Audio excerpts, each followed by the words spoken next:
जय मां कामाख्या कामाख्या पीठ में आपका स्वागत है मित्रों। आज की चर्चा है केंद्र त्रिकोण राजयोग। ये केंद्र त्रिकोण राजयोग क्या होता है? जन्म कुंडली में बनने वाला केंद्र त्रिकोण राजयोग एक प्रमुख राजयोग की श्रेणी में आता है। सबसे पहले तो आप ये समझ लें, किसी भी व्यक्ति के जन्म कुंडली में राजयोग जो बनता है उसमें सभी राजयोगों में केंद्र त्रिकोण राजयोग एक प्रमुख राजयोग की श्रेणी में आता है। और यह योग मुख्य रूप से, जैसा कि नाम से ही विदित है कि केंद्र और त्रिकोण के ग्रहों के आपसी संबंधों से बनने वाला ये योग है। अर्थात केंद्र 4, 7, 10 और त्रिकोण 1, 5, 9 में विद्वान है ग्रह जब भी आपस में युक्ति संबंध, दृष्टि संबंध या परिवर्तन संबंध बनाते हैं, तब जन्म कुंडली में केंद्र त्रिकोण राजयोग का निर्माण होता है। केंद्र त्रिकोण की युक्ति संबंध माना जाता है कि जातक की मेष लग्न की कुंडली है और इस कुंडली को हम कालपुरुष की कुंडली भी कहते हैं। अतः इस जन्म कुंडली में 4, 7, 10 ये 3 भाव केंद्र के हुए और 1, 5, 9 त्रिकोण के भाव हुए। अब इस स्थिति में सप्तम भाव में सूर्य के साथ चंद्रमा विद्यमान हो और उस स्थिति में यहाँ केंद्र त्रिकोण योग बनेगा, क्योंकि चंद्रमा केंद्र के चतुर्थ भाव का स्वामी है और सूर्य त्रिकोण भाव का पंचम भाव का स्वामी है। अतः दोनों ही ग्रह केंद्र के सप्तम भाव में विद्यमान है। अतः यहाँ पे केंद्र के ग्रह और त्रिकोण के ग्रहों का आपसी संबंध केंद्र के सप्तम भाव में हो रहा है। इसलिए यह संबंध केंद्र त्रिकोण राजयोग को बनाता है।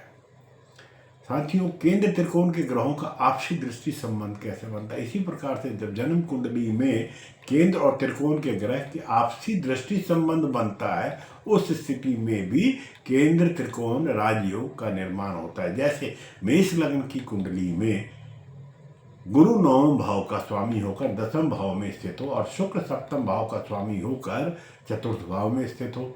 ऐसी स्थिति में केंद्र का ग्रह शुक्र और त्रिकोण का ग्रह गुरु आपस में सप्तम दृष्टि से संबंध बना रहे, अर्थात गुरु अपनी 7वीं दृष्टि से चतुर्थ भाव में स्थित शुक्र को देख रहा है और चतुर्थ भाव में स्थित शुक्र अपनी पूर्ण दृष्टि से गुरु को देख रहा है। ये संबंध भी केंद्र त्रिकोण का बन गया। केंद्र त्रिकोण के ग्रहों का आपस में राशि परिवर्तन योग। यदि केंद्र जन्म कुंडली में केंद्र व त्रिकोण के ग्रह आपस में एक दूसरे के राशि परिवर्तन करके विद्यमान हो, जैसे उस स्थिति में भी केंद्र त्रिकोण राजयोग का निर्माण होता है। जैसे मान लीजिए मेष लग्न की जन्म कुंडली में मंगल चतुर्थ भाव में और चंद्रमा लग्न में विद्यमान हो,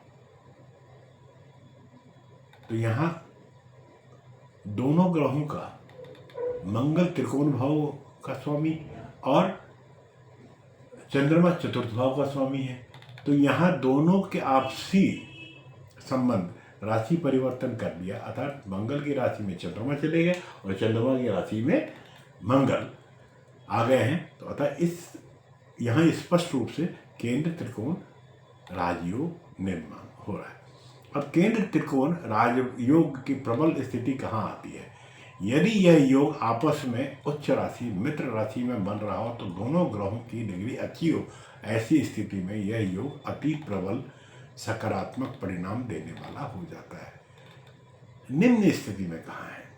ये तो उसकी स्थिति है। यदि केंद्र त्रिकोण राजयोग बनाने वाले ग्रहों में से एक भी ग्रह नीच राशि में हो, शत्रु राशि में हो, सूर्य से अस्त हो अथवा ग्रह डिग्री वाइज कम हो, उस स्थिति में यह योग कम प्रभाव देने वाला हो जाता है। परिणाम यह है कि जिस जातक की जन्म कुंडली में केंद्र त्रिकोण राजयोग निर्माण होता है, उस जातक को जीवन में मान सम्मान, धन, यश, दौलत व भौतिक सुख सुविधाओं का पूर्ण रूप से प्राप्त करता है और अपने जीवन को बढ़िया सुचारू रूप से चलाता है। अब ये परिणाम देने का समय कौन सा होता है? जन्म कुंडली में बनने वाला प्रत्येक योग उस समय अपना परिणाम देता है जब उस योग के बनाने वाले ग्रहों की दशा अंतर्दशा का समय आता है। दो ग्रहों की युक्ति से बनने वाले योग उन दोनों ग्रहों के किसी भी ग्रह की महादशा और किसी एक की अंतर्दशा स्थिति में, उस स्थिति में वो अपना पूर्ण प्रभाव दिखाता है। मित्रों, आज की चर्चा में केंद्र त्रिकोण राजयोग पे मैंने आपसे की। वीडियो कैसा लगा कमेंट्स के माध्यम से आप ज़रूर मुझ तक अपने विचार भेजें, और अगर वीडियो चैनल सब्सक्राइब नहीं किया है तो चैनल को सब्सक्राइब करें।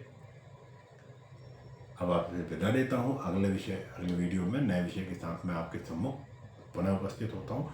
जय माँ कामाख्या, आपका दिन शुभ हो।